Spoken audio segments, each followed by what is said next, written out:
ఈ అడవిలో దాదాపు 80 సంవత్సరాల క్రితం ఒక గ్రామం ఉండేది. కానీ ఇప్పుడు ఇక్కడ మొత్తం అడవి మాత్రమే ఉంది. కానీ ఇంకా అక్కడ వాళ్ళు వాడిన వస్తువులు, పూజించుకున్న పాత విగ్రహాలు, ఏ కాలంలో అయినా సరే ఇంకిపోని నీళ్లు, ఊబీలు, వీటన్నిటికి మించి ఇక్కడ పాండవుల కాలం నాటి భీముడి గుడి మరియు ఎన్నో రహస్యాలు ఉన్నాయి. అసలు ఇక్కడ ఏం జరిగింది? అసలు ఈ ఊట్ల భీమన్న కథ ఏంటి? మహాభారతానికి ఏమైనా లింక్ ఉందా?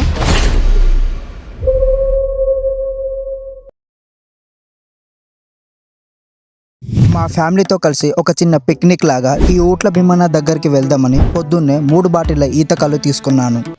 ఎవరికి ఇవ్వకుండా మీకే సపరేట్ పట్టుకొని వచ్చినాయి. వైరల్ చేయండి, సబ్స్క్రైబ్, లైక్, షేర్ చేయండి. స్నాక్స్, వంట సామాన్లు అన్నీ తీసుకొని అడవికి బయలుదేరాం. అడవిలో వంట చేసుకుని తినడం అనేది వేరే లెవెల్ ఎక్స్పీరియన్స్. దారి చాలా బ్యూటిఫుల్గా ఉంటుంది, కానీ లోపలికి వెళ్ళే కొద్దీ అట్మాస్ఫియర్ మారిపోతుంటుంది. చాలా పీస్ఫుల్గా, కానీ అదే సమయంలో కొంచెం మిస్టీరియస్గా కూడా ఫీల్ అవుతారు. నా చిన్నప్పుడు ఇక్కడికి ఎన్నోసార్లు వచ్చాను, కానీ దాదాపు 7 years గ్యాప్ తర్వాత మళ్ళీ ఇప్పుడే వెళ్ళడం. దారి మధ్యలో ఏరు లాంటిది వస్తుంది. ఈ నీళ్లు వివిధ రకమైన చెట్ల మధ్యలో నుంచి వస్తూ ఉంటాయి. చాలా చల్లగా ఉంటాయి. ఈ నీళ్లను తాగుతారు కూడా. ఓకే, మా వాళ్ళు వస్తున్నారు.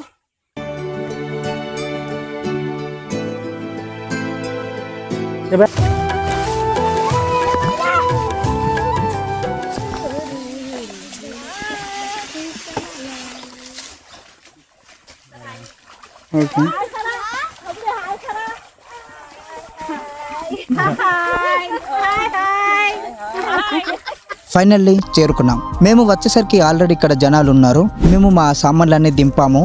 ఇక అసలు విషయానికి వస్తే ఈ అడవికి ఎన్నో వందల సంవత్సరాల హిస్టరీ ఉంది. ఈమెన్ ఇక్కడ పూజారి ప్రతి ఆదివారం వస్తుంది. అప్పట్లో ఇక్కడ ఊర్లు ఉండే, జనాలు నివసించే వారని చెప్పింది. ఇక్కడ దాకా అంటే వాళ్ళ మనుషులు ఏమయ్యారు మరి. ఇంకా చాలా అడిగి తెలుసుకున్నాము. ఇక్కడ కొలువైన దేవుడు స్వయంభుగా వెలిసాడని చెప్పింది. ఆయనే మహాభారతంలో మనకు తెలిసిన మహాబలశాలి భీముడు. కానీ ఈయన్ని ఇక్కడ ఊట్ల భీమన్న అని పిలుస్తారు. ఇక్కడ వీళ్ళు ఒక విషయం నమ్ముతారు. ఇక్కడ ఒక్కొక్క పొదల్లో ఒక్కొక్క ఫ్యామిలీ ఉంది. ఎక్కడెక్కడి నుంచో ఎన్నో గ్రామాల నుండి జనాలు తరతరాలుగా ఇక్కడికి వస్తూనే ఉంటారు. ఇక్కడికి వచ్చి ఈ ఊట్ల భీమన్నని మనస్ఫూర్తిగా ఏదైనా కోరుకుంటే ఆ కోరిక ఖచ్చితంగా తీరుతుందట. అలా కోరికలు తీరిన వాళ్ళు మళ్ళీ ఈ అడవికి వచ్చి డబ్బు దరువులతో శివాలు దేవుడికి మేకలు, కోళ్ళు కోసి నైవేద్యంగా సమర్పిస్తారు. ఆ తర్వాత ఇక్కడే అడవిలో అందరూ కలిసి వండుకొని తిని సరదాగా గడుపుతారు. మా వాళ్ళు ఇప్పుడు వాటర్ తీసుకోవడానికి వెళ్ళిర్రు. సో కొండల నుంచి భీమన్న సత్యంతో ఈ భీమన్న ఊటలోకి వచ్చినాం మేము. ఇప్పుడు నీళ్లు బట్టి ఇక వంట చేసి మొక్కి తినిపోతాం. భీమన్న దేవుని సత్యం, భీమన్న దేవుని సత్యం. ఇప్పుడు ఊట్లలోకి వచ్చినాం. చూడండి ఫ్రెండ్స్, మేము ఊట్లలోకి అయితే వచ్చినాం. లక్ష్మీపూర్ భీమన్న వాటర్ అయితే లేవు ఇక్కడ. ఇది ఉంది కాలువ లెక్క మంచిగా. ఇదే నీరు తాగడానికి, వంటలు చేసుకోవడానికి వాడతాం. కొండల నుండి అక్కడ చిన్నగా దార పారుకుంటూ వస్తుంది. ఇగో చూడండి ఎంత నీట్గా ఉన్నాయి. అది నిజంగా మంచిగా టేస్ట్ కూడా ఉన్నాయి. ఇవే వంటకి, తాగడానికి. కొబ్బరికాయ కొట్టడానికి వెళ్తున్నాం. మనం పోచమ్మ దగ్గరికి వెళ్తున్నాం కొబ్బరికాయ కొట్టడానికి. హాయ్ గాయ్స్, మేము ఊట్లలోకి వచ్చినాం. ఫుల్ దావత్ ఎంజాయ్ చేస్తున్నాం మేము. మీరు కూడా అందరూ సబ్స్క్రైబ్ చేయాలి అందరూ. అప్పట్లో ఇక్కడ ఊరు ఉండేది అనడానికి సాక్ష్యాలు కొన్ని ఉన్నాయి. అవి నేను ఇప్పుడు మీకు చూపిస్తాను. ఇది పోచమ్మ అంటారు. గ్రామం ఉంటే పోచమ్మ ఉండాల్సిందే. ప్రతి గ్రామంలో ఉంటుంది. ఇప్పుడు మీకు రోకలి చూపిస్తా రండి. అప్పట్లో వీళ్ళు యూజ్ చేసిన రోకలి చూడండి. రోకళ్ళకి సో చూడండి, ఇవి దీంట్లో దంచేవాళ్ళు. ఇంకా పాతకాలం నాటి ఇక్కడ విగ్రహాలు కూడా ఉన్నాయి, చూపిస్తారండి. ఇది గణేశుని విగ్రహం, క్లియర్గా కనిపిస్తుంది. ఇది తొండం, ఇవేమో చెవులు. దీని పక్కనే ఇంకో విగ్రహం కూడా ఉంది, కానీ ఏ దేవుడి విగ్రహమో అంత క్లియర్గా కనిపించడం లేదు. ఈ రోకలి, పాత విగ్రహాలే కాకుండా వాళ్ళు అప్పట్లో యూజ్ చేసుకున్న వస్తువులు ఇంకా చాలా ఉన్నాయి. అవి అటువైపు ఉన్నాయి. మధ్యలో చెరువు లాంటిది ఉంది. అలాగే ఊబిలు కూడా ఉన్నాయి. దాంట్లోకి వెళ్తే మనం డైరెక్ట్గా మునిగిపోతాం. మా నాన్న చిన్నప్పుడు నాకు చూపించాడు, కానీ ఇప్పుడు అటువైపు వెళ్ళడం కుదరదు కాబట్టి నేను మీకు చూపించలేకపోతున్నాను. పూజ అంతా అయిపోయిన తర్వాత ఇక వంట విషయానికి వస్తే అడవిలో వంట చేయడం ఒక డిఫరెంట్ ఫీలింగ్. పొగ, చెట్ల నీడ, పక్షుల శబ్దం, ఈ ఎన్విరాన్మెంట్లో తిన్న ఫుడ్ చాలా టేస్టీగా ఉంటుంది. అడవికి వచ్చడేమో కానీ లిటరలీ చెమట మాత్రం కారిపోతుంది. ఏ మెండరా బాబు, ఈరోజు 2 లీటర్ల చెమట కారింది. వంట అయ్యేలోపు స్నానం చేసి వద్దామని వెళ్ళా. ఈ ప్లేస్ వరకు ఓకే, కానీ ఇంకొంచెం ముందుకు వెళ్తే అక్కడ బాగా లోతుంటుంది, మునిగిపోతాం.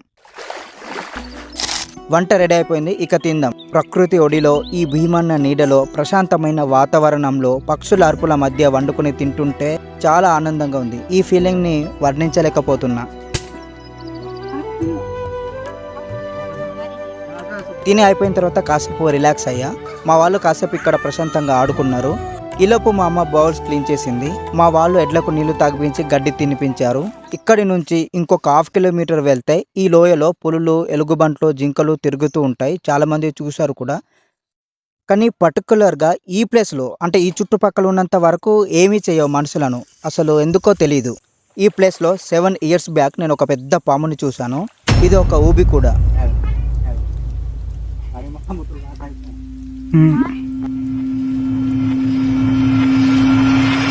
చూడడానికి సేమ్ వాటర్ లెక్క ఉన్నాయి, కానీ ఏం లేదని నార్మల్ అని పోతే మాత్రం ఊబి సేమ్ ఊబి లెక్కన ఉంది. మునిగిపోతారు, మళ్ళీ బయటికి రారు.